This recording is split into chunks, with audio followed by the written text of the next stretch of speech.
प्रणाम my dear student. अब start करते हैं ratio and proportions. Ratio and proportions के रिगार्डिंग हमने कई वीडियो डिस्कस करे थे, जिसमें कि हमने बेसिक, मीडियम और हायर लेवल के क्वेश्चन देखे थे। आपके सामने अब जितने भी क्वेश्चंस दिखाई देंगे वो किसी ना किसी कॉम्पिटिटिव एग्जाम में आ रखे हैं, या जो नहीं भी आ रखेंगे वो आने की संभावना होगी। तो चलिए, क्वेश्चन नंबर 6 आपके स्क्रीन के सामने है। चलो शुरू करते हैं। वीडियो शुरू करने से पहले आपको एक चीज बताना चाहूंगा। अगर हम जब भी कोई क्वेश्चन पढ़ते हैं ना, एटलीस्ट 2 टाइम रीड करना। व्हाट टाइम से कि whenever we read the question at least 2 time, इससे क्या होगा, फर्स्ट रीडिंग में एक ब्रॉड अंडरस्टैंडिंग हो जाएगी, सेकंड रीडिंग में कहीं ना कहीं आंसर पता चल जाएगा, और थर्ड रीडिंग में क्या होगा, अगर वो जो क्वेश्चन है वो ऑप्शंस की हेल्प से सॉल्व होने वाला होगा तो उसकी हेल्प से आ जाएगा आंसर। मैथमेटिक्स में जनरली ऑप्शंस की हेल्प से डायरेक्टली आपको आंसर मिल जाएगा। क्या क्या होता है, थर्ड रीडिंग में आप टर्मिनेट करना सीख जाओगे, भैया ए बी सी डी में से ये ऑप्शन तो है ही नहीं, ये तो नहीं होने का। तो चलिए, क्वेश्चन नंबर 6 आपके सामने है। चलो शुरू करते हैं। क्वेश्चन नंबर 6 कहता है आपसे, the sum of 9900 is divided among A B and C such that B get 2/3 of A and C. क्या कहता है कि भैया ए बी और सी, ठीक है, ए बी सी तीन बंदे हैं, इन तीनों में जो अमाउंट डिवाइड हुआ है वो कितना हुआ, 9900 रुपीज। फिर आपसे आगे बोला है such that B get 2/3 of C. B को कितना मिलता है, 2/3 मिलता है। किसका, ए और सी का। ये बात समझ में आया कि नहीं, ए और सी। मैंने प्लस क्यों लगाया, क्योंकि ए और सी मिलाकर बोला है, ए और सी मिलाकर बोला है। तो भैया क्या करेंगे, ए प्लस का सी। अगर आप इसको फर्दर सॉल्व करना चाहोगे तो हम क्या ए और सी को बी के नीचे लिख सकते हैं कि नहीं लिख सकते हैं। तो हम क्या करेंगे, बी अपॉन में ए प्लस का सी लिख देंगे। ये बात समझ में आई। अगला पार्ट क्या बोला है, C get 3/8 of what, A and B.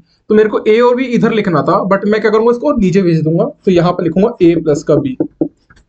मैं यहां पर स्टेप बचा रहा हूं, मैं डायरेक्ट स्टेप, बट मैं चाहूंगा अभी से आप हैबिट डालो इस क्वेश्चन को कैसे सॉल्व करते हैं उस अप्रोच से। एक चीज नोटिस करो इधर कि आपने पूरा स्टेटमेंट लिख लिया है कि जो जो गिवन था। अब आप 50% क्वेश्चन तक सॉल्व कर चुके हो। क्या करना, देखो, तो ऑब्जर्वेशन करो। अगर आपको आंसर निकालना है तो ऑब्जर्वेशन करो, भैया ए बी और सी तीनों के तीनों गिवन थे, कितना है, 9900 रुपीज। और यहां पर भी ए है, बी है, सी है, यहां पर भी ए बी सी तीनों है। बट यहां पर तीनों को मिला के यहां पर तो 5 बनेगा, बट यहां तीनों को मिलाकर कितना बन रहा है भाई, 11 बन रहा है। क्या ऐसा हो सकता है कि भैया एक जगह तीनों को प्लस करके 11 बन जाए और एक जगह तीनों को प्लस करके 5 बन जाए? Of course not. तो क्या करेंगे भैया, इक्वल कर दो। इक्वल कैसे करेंगे, इस 11 की मल्टीप्लाई ऊपर करो। तो क्या आएगा भाई, देखो, इस 11 की मल्टीप्लाई ऊपर करोगे तो 22 अपॉन में 33। इस 5 की मल्टीप्लाई नीचे करो तो कितना आएगा भाई आपका, यहां पर आ जाएगा 15 और 40। तो आप चेक करना कि भाई 22 और 33 को प्लस करते हैं तो भैया कितना आएगा, 55 आएगा कि नहीं।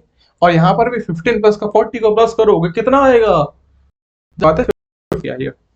यानी कि हमको समझ में आ गया है कि अगर हम इन तीनों को प्लस करते हैं तो यहां पर भी हमारा 55 मिला, यहां पर भी कितना मिला, 50। इन तीनों को प्लस करने पर हमारा कितना मिल रहा है, 55 यूनिट। बट क्वेश्चन ने 55 यूनिट नहीं, 1900 तो 9900 के इक्वल करो। किसके बराबर भाई, 9900 के इक्वल करो।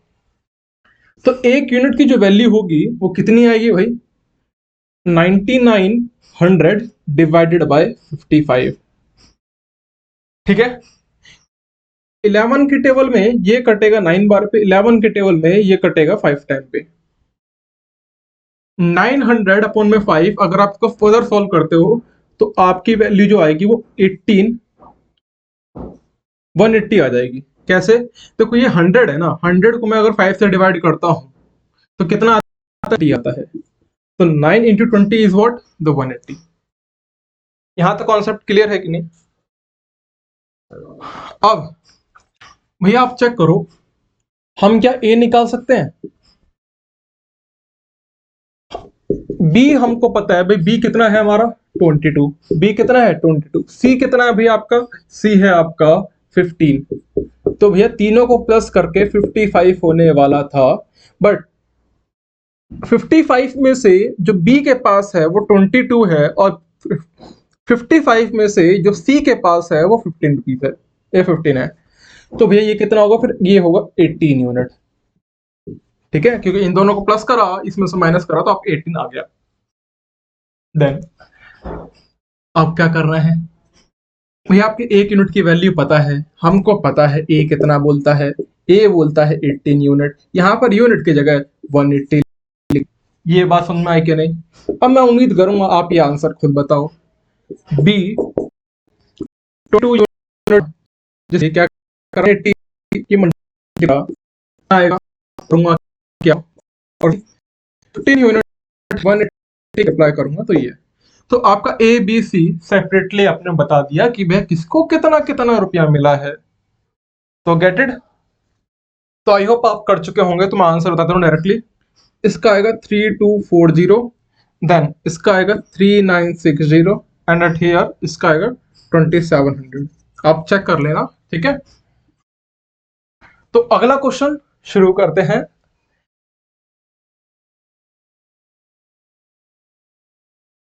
देखिए अगला क्वेश्चन मैं चाहूंगा पहले आप रीडिंग करो।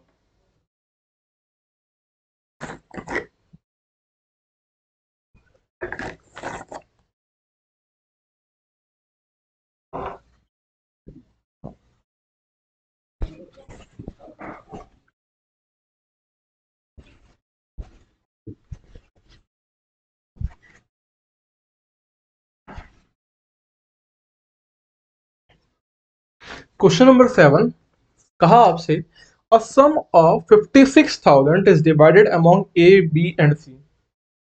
56,000 को डिवाइड करते हैं तीन पार्ट में, ए में, बी में और सी में, तो कितना मिलता है, यानी कि ए बी और सी डिवाइड करा कितना अमाउंट 56 के। फिर आगे बोला सी को जो मिलता है, सी गेट 4/3, 4/3 ऑफ किसका, ए एंड बी का, 4/3 ऑफ ए एंड बी। मुझे इधर ए और बी लिखना था, बट मैं क्या करूंगा, उसको नीचे लिखूंगा यहां पर। पता चला क्यों? देन फिर और स्टेटमेंट में बोला कि भैया ए और बी का जो रेशियो है वो 5:7 दे रखा है। क्वेश्चन लिख लिया, अब ऑब्जर्वेशन करो। क्वेश्चन लिख लिया, अब ऑब्जर्वेशन करो क्या गिवन है इधर, और क्या पूछा है। इसने पूछा है then all three get separately, अगर तीनों को सेपरेट करें तो कितना कितना अमाउंट आएगा। तो भाई इधर यहां पर ए और बी को प्लस करते हैं तो यहां पर हमारा मिलता है 12। क्या कहा, इधर ए और बी को प्लस करोगे तो 12 मिलता है, बट इधर ए और बी को प्लस करो तो कितना मिल रहा है, 3 मिल रहा है। भैया ऐसा तो झोल ना होने का, करना क्या भैया, यहाँ पर 12 लिखो, और 12 कैसे बना ये सोचो, 4 की मल्टीप्लाई करेंगे इस 3 में तभी तो 12 बनेगा। तो भैया 4 की मल्टीप्लाई अगर नीचे हुआ होगा तो ऊपर कौन सा पर आया था, तो ऊपर भी मल्टीप्लाई करोगे तो कितना आएगा, 16 आएगा कि नहीं आएगा, तो 16। अब देखो ए की वैल्यू हमको पता चली 5 यूनिट थी, बी की वैल्यू 7 यूनिट थी, और बी की वैल्यू 7 यूनिट थी, और सी की वैल्यू कितनी थी, 16 यूनिट। ठीक है कि नहीं? और इन तीनों को प्लस करो तो कितना आएगा आपका, इन तीनों को प्लस करोगे तो भैया 28 यूनिट, यानी कि जो 28 यूनिट था वो, अब देखो यहां पर इन तीनों को प्लस करके हमारा कितना आ रहा है, 28 यूनिट आ रहा है, बट क्वेश्चन में सॉल्व करो तो कितना आ रहा है भाई, 56,000 आ रहा है। तो यानी कि 56,000 किसके बराबर है, 28 के बराबर। एक यूनिट की जो वैल्यू होगी वो कितनी आएगी, 2,000 रुपीज। एक यूनिट की वैल्यू कितनी है, यहां सॉल्व करोगे आसानी से निकाल दो, 28 का 2 टाइम्स होता है 50 के, 56। तो भैया एक के लिख दो, तो यानी कि एक यूनिट की वैल्यू 2,000, तो 5 यूनिट की वैल्यू कितनी, 10 के, 5 यूनिट की वैल्यू कितनी, 14 के, और 16 यूनिट की वैल्यू कितनी, 32 के। ये तीनों आपने इजीली फाइंड आउट कर चुके हैं। तो ऑप्शन नंबर कौन सा है, ऑप्शन नंबर ए। एक तरीका था ये तरीका, बट मैंने कहा जब आप सेकंड रीडिंग के बाद थर्ड रीडिंग लगाते हो तो एक चीज समझना कि क्या इन तीनों ऑप्शंस में, ए में, बी में, सी में और डी में, इन चारों को प्लस करा, जैसे यहाँ पर 10 के, 14 के, 32 के, इनमें से कौन से ऐसे ऑप्शन है जो कि प्लस करने पर 56,000 नहीं बनेंगे? सी तो बिल्कुल भी नहीं बनेगा क्योंकि एक में 80 के दे रखा है, और बी भी नहीं बनेगा क्योंकि देखो लास्ट में क्या है, 10 के, 14 के, 30 के, मतलब 0, 4 और 0, तो करके 6 तो बनेगा नहीं लास्ट में क्योंकि 56 है ना। तो बी और सी तो टर्मिनेट हो गया। अब ये चेक करो कि अब ए और डी में क्या होने वाला है। तो ए और डी में चेक करोगे, मैं डायरेक्टली इसको बिना सॉल्यूशन के निकाल सकता था, बट मैं चाहता हूं कि पहले को पता होना चाहिए। ए ऑप्शन है 10 के और 14 के, और जो डी ऑप्शन है वो 30 के और 16 के है। बट हमको पता है कि ए और बी का जो रेशियो 5:7 होगा, डेफिनेटली बी ए के कंपेरेटिव ज्यादा होगा। तो जाहिर सी बात है भैया, इधर 10 है तो दूसरे वाला नंबर बड़ा ही होना चाहिए, तो भैया डी में तो था ही नहीं। तो ये सेकंडो का आंसर था। सबसे पहले first reading, second reading, third reading में आंसर पटक के मारेगा ऐसा तुम। तो चलो अगला क्वेश्चन एक और देखते हैं।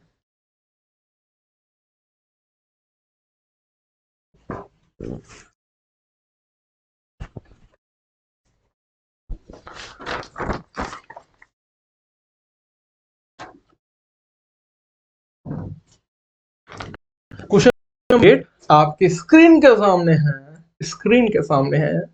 The sum of 2920 rupees is divided among A, B and C such that if A get 1 rupees then B get 80 पैसा। A, B और C इन तीनों को प्लस करते हैं तो 2920 रुपीज आता है। क्या कह रहा हूं, 2920 रुपीज आता है। Such that if A get 1 rupees, अगर ए को 1 रुपीज मिलता है, भैया 1 रुपए में कितने पैसे होते हैं, ये 1 रुपए में कितने 100 पैसे होते हैं कि नहीं होते, तो यहां पर लिखो 100 पैसे। ठीक है, अगर ए को 1 रुपए मिलता है तो बी को कितना मिलता है, 80 पैसे मिलता है, 80। हाँ है ना। क्या हम इसको सॉल्व कर सकते हैं? देखो 20 के टेबल में जाएगा 5 टाइम पे और 20 के टेबल में जाएगा 4 टाइम पे, तो क्लियर राइट 4 अपॉन में 4:5, 5:4। हाँ है ना, 5:4, we know it, can we write it? Then after that, then B get 80 पैसे, sorry, if B get 1 rupees then C get 1 rupees 40 पैसे।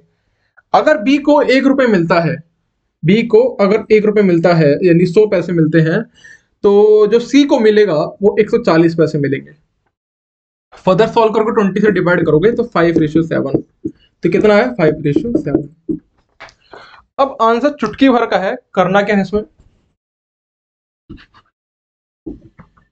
ये जो 4 दिख रहा है ना, इसको एक काम करो, इसको आगे एक्सटेंड कर दो। ये 5 दिख रहा है, इसको पहले एक्सटेंड कर दो। अब मल्टीप्लाई करो, 5 into 5 व्हाट, 25। हाँ ना, 4 into 5 इज व्हाट, 4 5 जा 20, तो 20 लिखो। 4 7 जा 28। तो इन तीनों को प्लस करके कितना आ रहा है भैया आपका, 73 यूनिट आएगा। बट क्वेश्चन ने कितना दे रखा है, क्वेश्चन ने दे रखा है 2920 ही तो दे रखा है, तो 2920 लिखिएगा ना, कितना 2920। तो यानी कि 1 यूनिट की वैल्यू यहां से अब मेरे को डायरेक्टली सॉल्व करना है। हमको पता है लास्ट में 0 तो आएगा क्योंकि 0 देता है। क्या 73 में किसके मल्टीप्लाई करें 292 आ जाए, 73 को 70 मानो, 292 को 29 मान लो, तो 7 में किसके मल्टीप्लाई करूंगा लगभग 29 के बराबर आ जाए, 4 की ना, तो 4 के मल्टीप्लाई करो। देखो 3 के मल्टीप्लाई अगर हम 4 में करते तभी तो 12 आएगा, और लास्ट का 2 ये दिख रहा है। तो 1 यूनिट की वैल्यू कितनी 40। क्या पूछा, then how much C get more than B, ये बोला है ना, how much C get more than B, C कितना ज्यादा है बी से, तो सी जाता है 8 यूनिट। और एक 8 यूनिट हम जानते हैं, 1 यूनिट की वैल्यू कितनी यहाँ पर 40। तो 8 इंटू 40 इज वॉट 320। तो कौन सा ऑप्शन आएगा? Option number D is the right answer at here. तो चलो अगला क्वेश्चन एक और देखते हैं।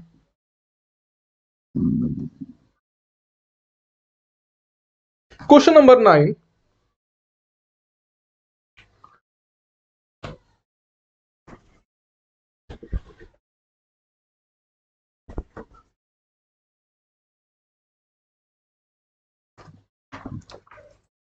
कहा इसने the sum of 530 is divided among A, B and C such that B gets 70 more than B and B get 80 more than C, then what are the ratio? करना कैसे भाई इसको? The of 30 among 530 डिवाइड करा है, A में बांटा है, B में बांटा है और C में बांटा है। यहां तक बात सुन रहा है? आगे बोला आपसे such that A get 70 more then B। ये क्वेश्चन क्यों इंपॉर्टेंट है? यहां पर ये रेशियो नहीं दे रखा। कई बच्चे क्या करेंगे, यहाँ पर रेशियो समझ के पहले को 100 मान लेंगे, सॉरी बी को 100 मान लेंगे और ए को 170 लिख देंगे। नहीं, ऐसा नहीं है। इस क्वेश्चन को मैं चाहूंगा आप एक बार पहले और रीड करो, तब आपको समझ में आएगा। आप देखोगे इस क्वेश्चन में लिखा है the sum of 530 is divided among A, B and C such that A get ₹70 more than B. मैं यहां पर ये नहीं कह सकता कि अगर बी को 100 रुपए मिल रहे होंगे तो ए को 170 मिल रहे होंगे। हो सकता है बी को 200 मिल रहा हो, तो बी को अगर 200 मिल रहा होगा तो हम ये कह देंगे भाई यहाँ पर कि ए को 270 मिलेगा। या बी को 300 मिल रहा होगा तो हम कह सकते हैं 370। तो रेशियो में तो बराबर नहीं हुआ ना। मैं क्या कह रहा हूं, बात समझना। ए को बी के कंपेरेटिव ये बोला है ना कि A get 70 rupees more than B. अगर बी को 100 है तो यहाँ पर 170 था, अगर बी को 200 था यहाँ 270 था, बी को 100 370। क्या हर बार रेशियो बराबर आएगा इन तीनों का? नहीं, डेफिनेटली नॉट। तो हमको एग्जैक्टली वो नंबर नहीं पता, ही रेशियो नहीं दे रखा था। दोबारा समझनी, रेशियो नहीं दे रखा था। आगे आगे बोला आपसे if B get 80 more than C, और बी का रिलेशन सी के साथ दे रखा है। बी को 80 ज्यादा मिलता है सी कंपेरेटिव। तो सी जो है वो इनिशियल पॉइंट है, समझना। सी इनिशियल पॉइंट है। सी जितना होगा सी से 80 ज्यादा, मतलब 80 ज्यादा है किसका? बी का। C B get 80 more than C, तो बी यानी कि अगर मैं इसको जो भी अमाउंट है मान लेते एक्स मान लेते हैं, तो यहां पर कितना होगा? एक्स प्लस का 80। और जो ए है वो इस बी के कंपेरेटिव इसमें 70 और प्लस कर दो। आई होप थोड़ी अंडरस्टैंडिंग क्वेश्चन की हो चुकी। तो मैं यहां पर एक बात लिखता हूं, यहां पर सुनना। ए, बी और सी। सी मान लेते हैं एक्स है, तो बी क्या होगा भाई? एक्स प्लस का 80 होगा कि नहीं होगा? और ए कितना होगा भैया? एक्स प्लस का 80 प्लस का 70 होगा। यहां तक बात सुन रहा है कि नहीं?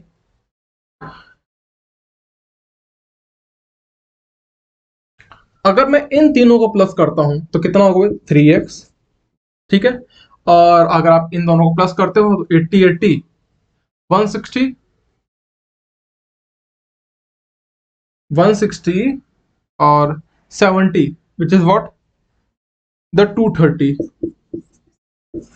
अब ये जो पूरा अमाउंट था वो किसके बराबर था भैया? 530 रुपीज के।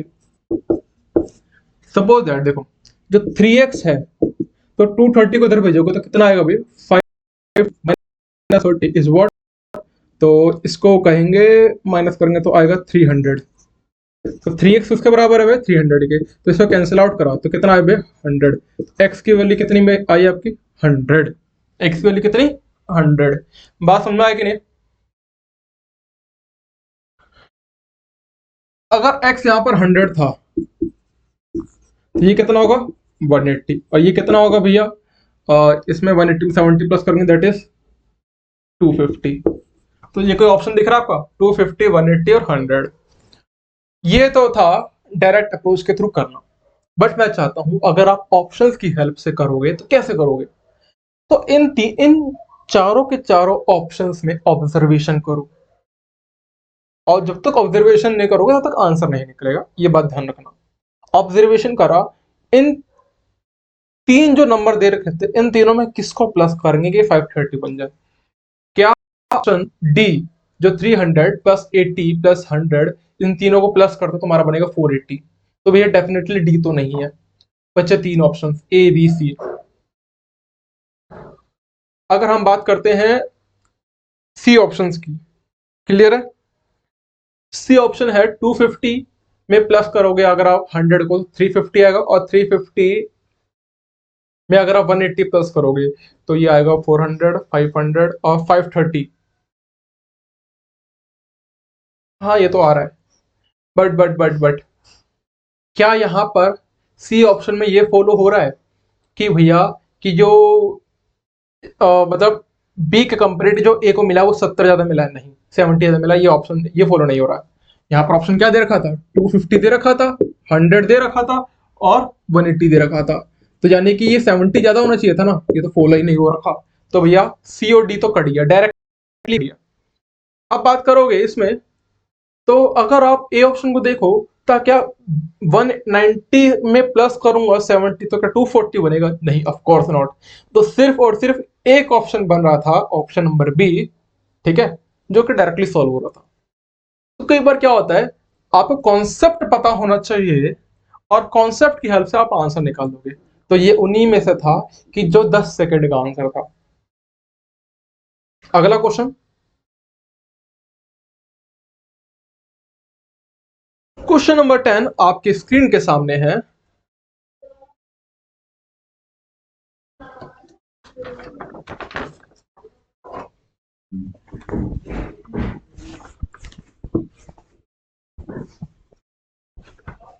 देखो क्वेश्चन ने कहा क्या आपसे, the sum of 2495 among A, B और C में, such that if we decrease 15 rupees of share A,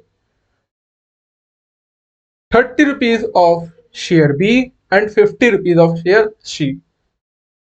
अगर A में 15 रुपए को कम करते हैं, B में 30 रुपीज को कम करते हैं और C में कितना कम करते हैं भाई हमारा 50 रुपीज कम करते हैं, then the ratio become 3:2:7।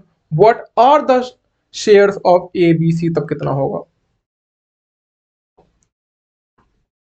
A, B और C 2495 ये अमाउंट दे रखा है।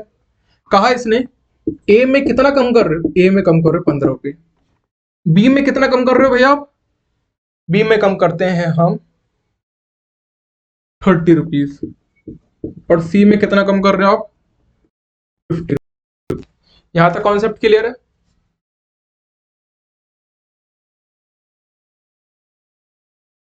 तब जो रेशियो बनता है वो रेशियो कितना बनता है? 3:2:7। ये बात समझा कि नहीं? तब रेशियो कितना बन रहा है? 3, 2 और 7 का, और इन तीनों को प्लस करते हैं तो हमारा 2495 बनना चाहिए था। कितना वेट? 2495 बनना चाहिए था, ये हमारा अमाउंट बनना चाहिए था।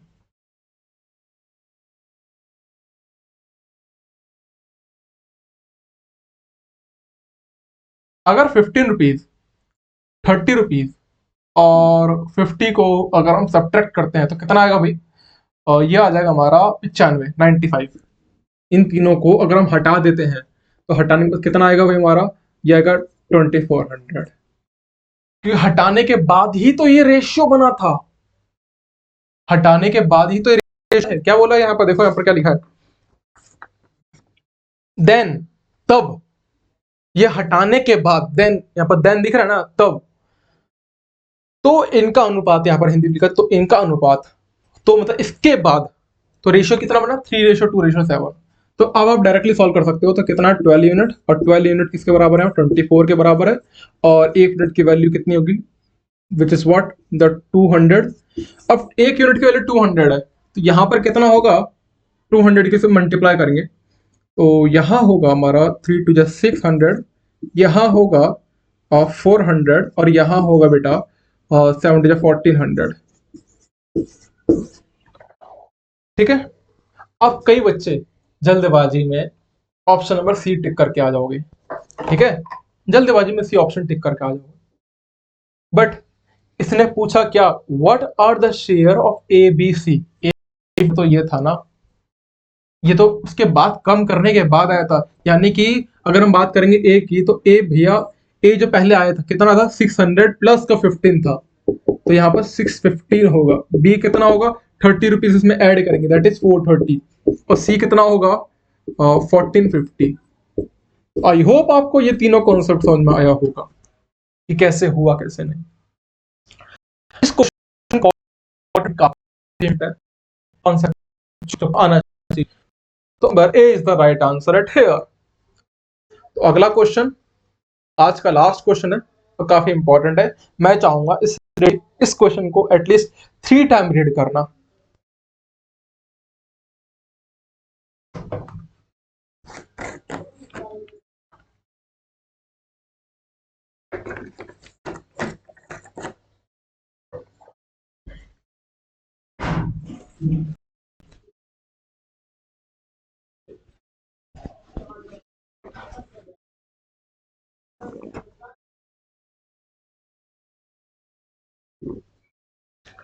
आगे क्वेश्चन में कहा आपसे, अ पर्सन, एक बंदा है, वो आप ही मान लो ये बंदी।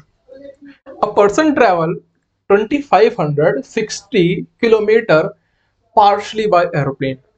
मतलब उसको लगभग 2500 किलोमीटर का सफर तय करना है, और हवाई जहाज, फिर शिप से गया, और फिर कार से गया।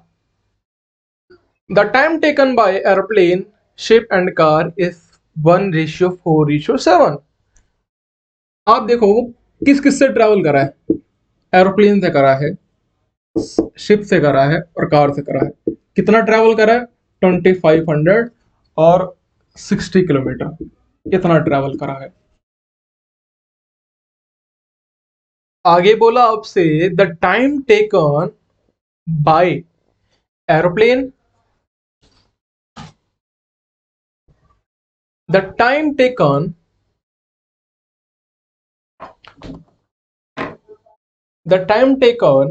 by aeroplane, ship and car is 1:4:5.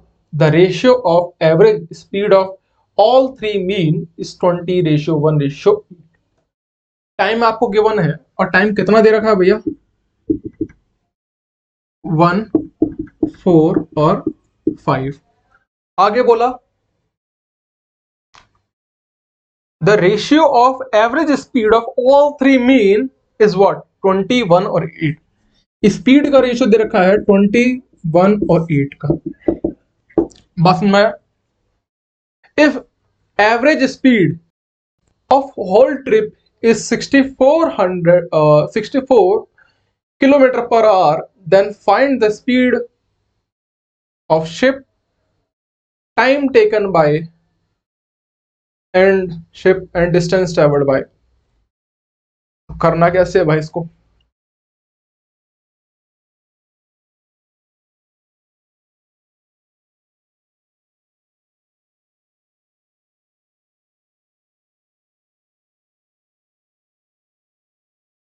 क्या हमको एवरेज स्पीड दे रखा है, हाँ। आप नोटिस करो हमको यहाँ पर क्या दे रखा है भाई, एवरेज स्पीड दे रखा है। कितना दे रखा है 64 किलोमीटर पर आवर। अगर आपको एवरेज स्पीड दे रखा है यहाँ पर, अगर आप इसको डिवाइड करते हो तो कितना आएगा भाई आपका,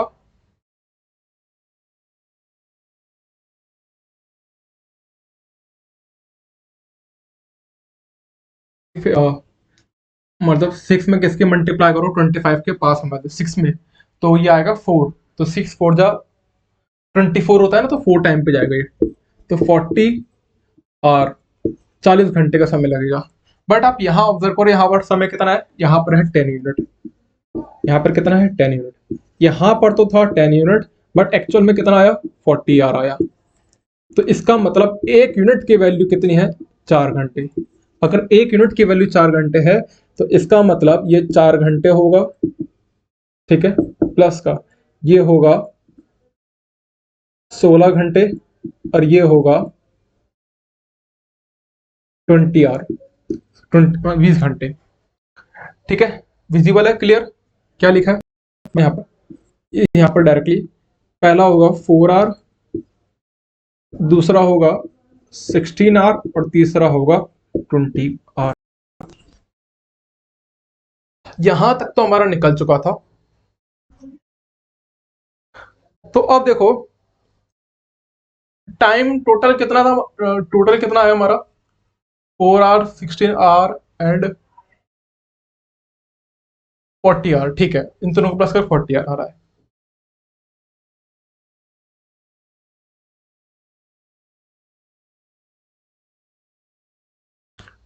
अब करें क्या इसमें,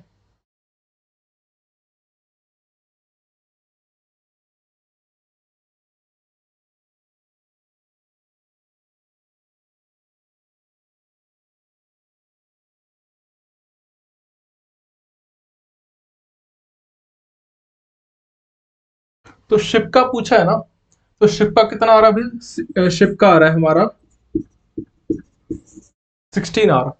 तो 16 आर कौन सा ऑप्शन में दिखा है, नंबर ए हमारा यहाँ पर आंसर आ चुका है 16 आर। अब हमको चेक करना है, देखो हमारा निकल चुका है इसकी हेल्प से कि वह शिप का जो टाइमिंग है वो 16 आवर है। बट अगर हम निकालना चाहेंगे कि डिस्टेंस, ठीक है, तो एक काम करो, इन तीनों को प्लस करो, ये स्पीड है ना,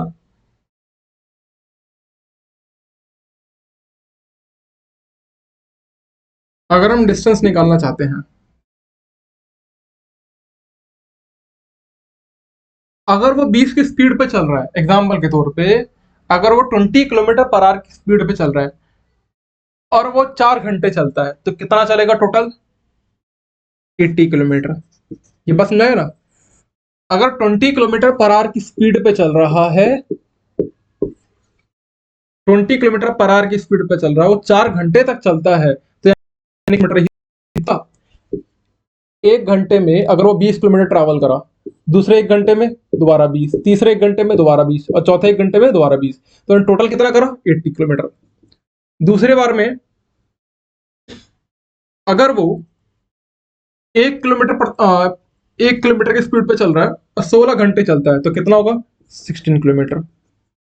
अगर वो 8 किलोमीटर चलता है, 8 किलोमीटर पर आवर की स्पीड पे चलता है और 20 घंटे चलता है, देन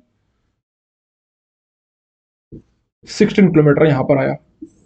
यहां पर तो हमारा किलोमीटर की यूनिट कितनी आएगा, अब देखो, तो यहां पर होगा बेटा 16 और 16,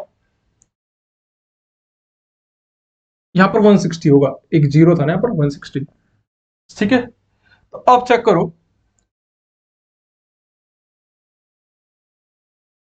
80, 160 और 16, तो 6 256, यानी कि 256 यूनिट किलोमीटर बोल देता हूं, वो किसके बराबर है भाई यहाँ पर 2560 के बराबर है। तो यानी कि डेफिनेटली एक यूनिट की वैल्यू कितनी आ रही है यहाँ पर 10 किलोमीटर पर आ रही है, एक यूनिट की वैल्यू कितनी आ रही है 10 आ रही है। अगर एक यूनिट की वैल्यू 10 है तो हमको हमको शिप का निकालना है, शिप कितना है 16 किलोमीटर, 16 किलोमीटर यूनिट, तो एक यूनिट की वैल्यू कितनी 10, तो यहाँ पर 160 किलोमीटर आ गया। बात समझ में आया कि नहीं, कितना 160 किलोमीटर। तो option number A he 160 kilometre distance भी आ गया। अब आप तीसरा चीज निकालना चाहोगे टाइम। देखो अगर आपको डिस्टेंस पता है, क्या करूं, डिस्टेंस पता है वो कितना है 160 किलोमीटर और टाइम पता है कितना भैया, टाइम है हमारा 16 आवर, तो क्या स्पीड निकालोगे, हाँ डेफिनेटली स्पीड का फॉर्मूला ही होता है डिस्टेंस अपॉन में टाइम, और हम डिस्टेंस अपॉन टाइम को डिवाइड करते हैं तो कितना आएगा 10 किलोमीटर पर आवर। तो ऑप्शन नंबर ए ही आएगा आंसर, ठीक है। काफी ब्रॉड में आप डेफिनेटली आप एक बार में स्टेप में आंसर निकाल सकते थे 16 आवर का, ठीक है। बट मैं चाह रहा था आपको ये भी पता चले डिस्टेंस कैसा आया, आपको ये भी पता चले कि स्पीड कैसे आएगा। तो आई होप आपका आज का लेक्चर आपको समझ में आया होगा। अगली वीडियो आने वाली है जल्दी ही। Thank you very much.